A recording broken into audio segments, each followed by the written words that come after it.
तारीख होती 5 ऑगस्ट. मालाडच्या एका सुपर स्पेशालिटी हॉस्पिटलमध्ये 40 वर्षीय भरत अहिरेचा मृत्यू झाला. सुरुवातीला त्याचा अपघात झाल्याचं सांगण्यात आलं. त्याच्या नातेवाईकांना हॉस्पिटलमध्ये त्याला दाखल केलं होतं. त्याच्यावरती जवळपास 20 दिवस उपचार सुरू होते. पण या प्रकरणामध्ये त्याच्या घरच्यांकडून एक वेगळा संशय व्यक्त केला गेला, तो म्हणजे भरतच्या हत्येचा. त्यानंतर हे प्रकरण पोलिसांमध्ये गेलं. पोलिसांनी तपास सुरू केला, पण भरतचा अपघात झाल्याचा कोणताच क्लू पोलिसांना सापडत नव्हता. त्यामुळे यामध्ये नक्कीच हत्येचा अँगल असू शकतो अशी पोलिसांची खात्री झाली. पण हे सिद्ध करण्यासाठी पोलिसांना कोणताही पुरावा हा सापडत नव्हता. उपचार घेत असलेला भरत सुद्धा आपला अपघात झाल्याचं पोलिसांना सांगत होता. त्यामुळे भरत सोबत नक्की काय घडलं हे कोडं काही केल्या सुटत नव्हता. पण 5 तारखेला भरतचा मृत्यू झाल्यानंतर पोलिसांनी त्याची 13 वर्षाची मुलगी किशोरीला विश्वासात घेतला. तिची चौकशी केली तेव्हा तिने दिलेल्या जबाबात सगळ्यांनाच धक्का बसला. भरतची त्याची बायको राजश्री आणि तिच्या प्रियकराने हत्या केली होती. त्यासाठी या दोघांनीही मोठा कट रचला आणि भरतला फसवून त्याचा काटा काढला अशी माहिती पोलीस तपासामध्ये समोर आली आहे. काय आहे संपूर्ण घटना, कशी घडली या घटना, जाणून घेऊयात आजच्या या व्हिडिओमधला. तर राजश्री आणि तिच्या प्रियकराने भरतची हत्या कशी केली आणि फक्त 13 वर्षाच्या मुलीमुळे या हत्येचा हा उलगडा कसा झाला हे देखील आपण जाणून घेणार आहोत. तर मंडळी, मुंबईच्या गोरेगाव मधल्या आरे कॉलनीत राहणार आहिरे दाम्पत्य, भरत आहिरे आणि त्याची पत्नी राजश्री आहिरे आपल्या 2 मुली आणि लहान मुलासह इथे राहत होत्या. त्यांची मोठी मुलगी किशोरी ही 7वी मध्ये शिकत होती. भरत आणि राजश्री दोघेही प्रोफेशनल मेकअप आर्टिस्ट. 5 ऑगस्टला भरत आहिरे याचा मालाडच्या पठाणवाडीतल्या सुपर स्पेशालिटी हॉस्पिटलमध्ये उपचारादरम्यान मृत्यू झाला. त्याच्या मृत्यूचं कारण म्हणजे 20 दिवसांपूर्वी घडलेली एक घटना. 15 जुलै रोजी भरतचा गोरेगाव पूर्वच्या आरे कॉलनीतील एकता नगर परिसरामध्ये अपघात झाल्याची माहिती त्याची बायको राजश्री हिने घरच्यांना दिली. पण तरीही 15 तारखेलाच राजश्रीने भरतला हॉस्पिटलमध्ये दाखल न करता ती त्याला घरी घेऊन आले. तेव्हा भरतला खूप त्रास होत होता. तेव्हा त्याची 13 वर्षाची मुलगी किशोरी हिने याची माहिती आपल्या नातेवाईकांना दिली. त्यानंतर भरतचा भाऊ, वहिनी असे सगळेजण भरतच्या घरी आले. त्यांनी याबद्दल राजश्रीला विचारणा केली.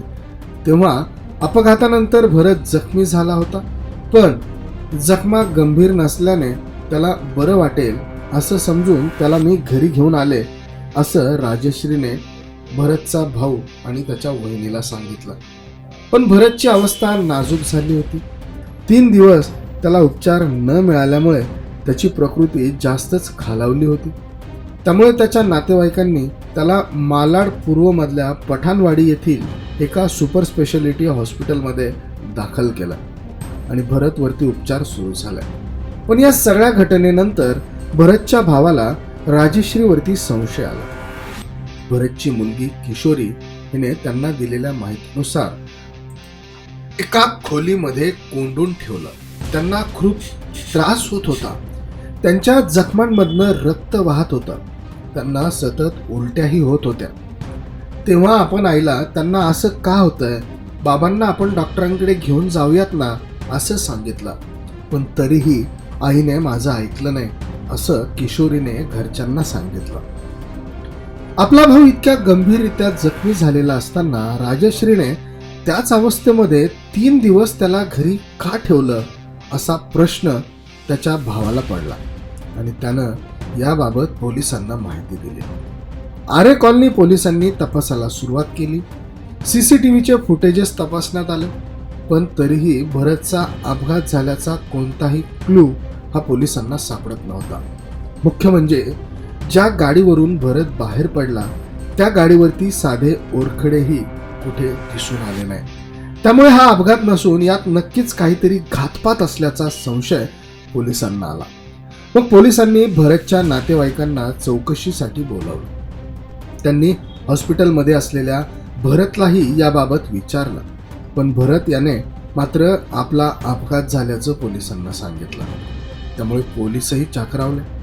अपघाताच्या कोणत्याही खुणा नसताना हा अपघात नक्की कसा झाला या प्रश्नाचं उत्तर पोलिसांना सापडत नव्हतं. अखेर 5 ऑगस्ट रोजी उपचारादरम्यान भरतचा मृत्यू झाला.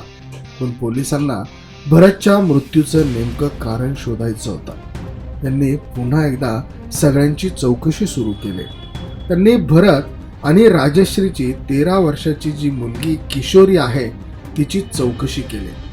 त्यामध्ये संपूर्ण प्रकरणाचं एक धक्कादायक आणि सगळ्यांना हादरवणारं कारण समोर आलं, ज्यामुळे या प्रकरणाचा आणि त्यामागच्या एका मोठ्या कटाचा उलगडा झाला. किशोरीने पोलिसांना सांगितलं की 15 जुलैच्या रात्री 10 वाजता माझ्या वडिलांना 2 जण मारत असल्याचं मी पाहिलं होतं. तेव्हा माझी आई शेजारीच उभी होती, पण तिनं त्यांना अडवण्याचा प्रयत्न केला नाही, असं किशोरीने सांगितलं. तेव्हा पोलिसांनी राजश्रीचे कॉल रेकॉर्ड चेक केले.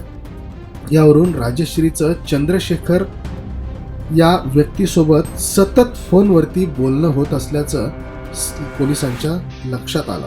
त्यानंतर पोलिसांनी राजश्रीला ताब्यात घेऊन तिची चौकशी सुरू केली.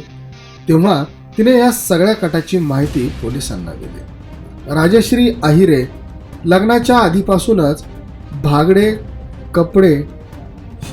कपडे, मोठ्या गाड्या, पैसे, दागिने, मोठं घर या सगळ्या गोष्टींची खूप जास्त तिला अप्रूप वाटायचं. कधी कधी याच कारणावरून राजश्री आणि भरत यांच्यामध्ये वार देखील होत होते. राजश्री स्वतः मेकअप आर्टिस्ट होती आणि दररोज वेगवेगळ्या लोकांशी तिचा संपर्क यायचा. यातूनच तिची चंद्रशेखर याच्यासोबत ओळख झाली होती. ओळख वाढत गेली, नंबर शेअर झाले आणि त्यांची मैत्री घट्ट होत गेले.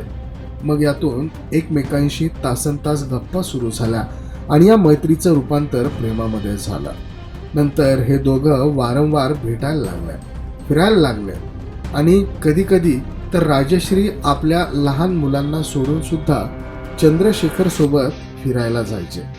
त्यातूनच एकदा तिचा नवरा भरत याने तू लहान मुलांना सोडून कुठे जातेस असं तिला विचारलं होतं. सुरुवातीला तिने उडवाउडीची उत्तरे दिली.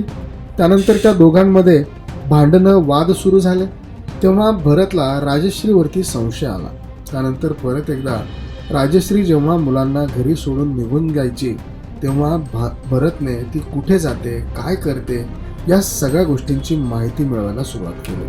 त्याच वेळेस त्याला राजश्री आणि चंद्रशेखरच्या नात्याबद्दल कळालं. राजश्रीचे दुसऱ्या कुणासोबत तरी संबंध आहेत ही गोष्ट कळाल्यावर भरतच्या रागाचा पारा चढला. त्याने तिला तिच्या त्या नात्याबद्दल विचारायला सुरुवात केली आणि त्यांच्यामध्ये सतत वाद व्हायला लागलाय. भरतच्या या वागण्याला कंटाळलेल्या राजश्रीने याची माहिती आपल्या बॉयफ्रेंडला चंद्रशेखरला दिली. यामुळे चंद्रशेखरचाही संताप अनावर झाला. भरत आपल्या नादातला अडथळा याला कायमचा दूर केला पाहिजे असं चंद्रशेखर आणि राजश्रीने ठरवलं आणि त्यासाठी त्यांनी एक प्लॅन आखला. सुरुवातीला राजश्रीने आपल्याच नवऱ्याच्या विरोधामध्ये मानसिक आणि शारीरिक छळाची तक्रार दिली, गुन्हा दाखल केला, जेणेकरून भरतला खोट्या गुन्ह्यामध्ये अडकवण्याचा तिचा प्लॅन होता. यामुळे भरतपासून आपली सुटका होईल, आपला घटस्फोट होऊन आपला मार्ग मोकळा होईल असं राजश्रीला वाटलं होतं. पण तसं काहीही झालं नाही आणि राजश्रीचा हा प्लॅन फेल गेला. तरीही ती भरतला वेगवेगळ्या क्लुप्त्या आढळून त्याला त्रास द्यायला तिने सुरुवात केलेली होती. भरतला पुन्हा पुन्हा खोट्या गुन्ह्यामध्ये अडकवण्याची धमकी ती त्याला वारंवार देत होती. या सगळ्याला वैतागलेल्या भरतने रोजच्या भांडणातून मार्ग काढण्याचा आणि आपल्या नात्याला एक संधी देण्याचा प्रयत्न करण्याचं ठरवलं. यासाठी 15 जुलैच्या सकाळी भरतनं राजश्रीचा प्रियकर चंद्रशेखरला फोन केला. त्यावेळी भरतनं चंद्रशेखरची समजूत घालण्याचा प्रयत्न केला. तू असं करू नकोस, आम्हाला सुखानं राहू दे. राजश्री 3 मुलांची आई आहे, त्यामुळे तू आमच्या संसारातून निघून जा असं भरतनं चंद्रशेखरला सांगितलं. तेव्हा आपण भेटून बोलू, असं चंद्रशेखर भरतला म्हणाला. त्यानुसार गोरेगाव पूर्व मधल्या आरे कॉलनीतील युनिट क्रमांक 31च्या एकता नगर इथल्या सार्वजनिक शौचालयाजवळ रात्री 10 वाजता त्यांनी भेटायचं ठरवलं. हे ठिकाण राजश्री आणि भरतच्या घरापासून अगदी काही अंतरावर होतं. भरत चंद्रशेखरला समजावण्याच्या हेतूने तिथे गेला, पण चंद्रशेखर आणि राजश्री यांनी वेगळाच प्लॅन करून ठेवलेला होता. भरतला धमकी देऊन त्याला मारहाण करू, म्हणजे तो आपल्याला विरोध करणार नाही, आपला मार्ग मोकळा होईल असं त्यांना वाटलं होतं. त्या प्लॅनिंगनुसार चंद्रशेखर आपला मित्र रंगासोबत त्या ठिकाणी आला, तर भरत सोबत राजश्री सुद्धा आली होते. रात्री 10 वाजता ठरलेल्या ठिकाणी भेटल्यावर भरत आणि चंद्रशेखर यांच्यामध्ये वाद सुरू झाला आणि चंद्रशेखर आणि त्याचा मित्र रंगा याने भरतला बेदम मारहाण करायला सुरुवात केली. त्यांनी भरतला छातीत, पोटात आणि शरीरावरती इतर ठिकाणी लाठ्या, काठ्या आणि बुक्क्यांनी मारायला सुरुवात केली. या सगळ्या मारहाणीत भरत गंभीर जखमी झाला. हा सगळा प्रकार बघून परिसरातले लोक तिकडे जमले. त्यानंतर चंद्रशेखर आणि त्याचा मित्र रंगा या तिघांनी तिथून पळ काढला, पण राजश्रीने जखमी भरतला हॉस्पिटलला न नेता त्याला घरी आणलं आणि घरामध्ये 3 दिवस तशाच अवस्थेमध्ये त्याला कोंडून ठेवला. 3 दिवसांनी जेव्हा भरतच्या घरच्यांनी त्याला ॲडमिट करून पोलिसांना याबाबत माहिती दिली, तेव्हा आपण पकडले जाऊ अशा भीतीने राजश्रीला ती भीती वाटली आणि त्यामुळे भरतला तिने धमकी दिली, तुझा अपघात झालाय असंच पोलिसांना सांग, नाहीतर हा तुझा शेवटचा दिवस असेल असं तिने भरतला सांगितलं. त्यामुळे घाबरून भरतनेही आपला अपघात झाल्याचं पोलिसांना सांगितलं. पण भरतची मुलगी किशोरी हिने दिलेल्या जबाबामुळे राजश्री आणि चंद्रशेखरचं बिंग या दरम्यान पोलिसांच्या समोर फुटला. राजश्रीला ताब्यात घेण्यात आलं. चंद्रशेखर आणि त्याचा मित्र रंगा हे फरार झाले. पोलिसांकडनं सध्या त्यांचा शोध सुरू आहे. पण एका 13 वर्षाच्या मुलीने आपल्या डोळ्यांदेखत आपल्या वडिलांना मारणाऱ्यांना सोडलं जाऊ नये यासाठी तिने तिचं तोंड उघडलं होतं. घरात त्यांचे झालेले हाल पाहिले होते आणि तिनेच या घटनेला वाचा फोडली होती. त्यामुळे 13 वर्षाच्या किशोरीने आपल्या वडिलांना न्याय मिळवून दिला.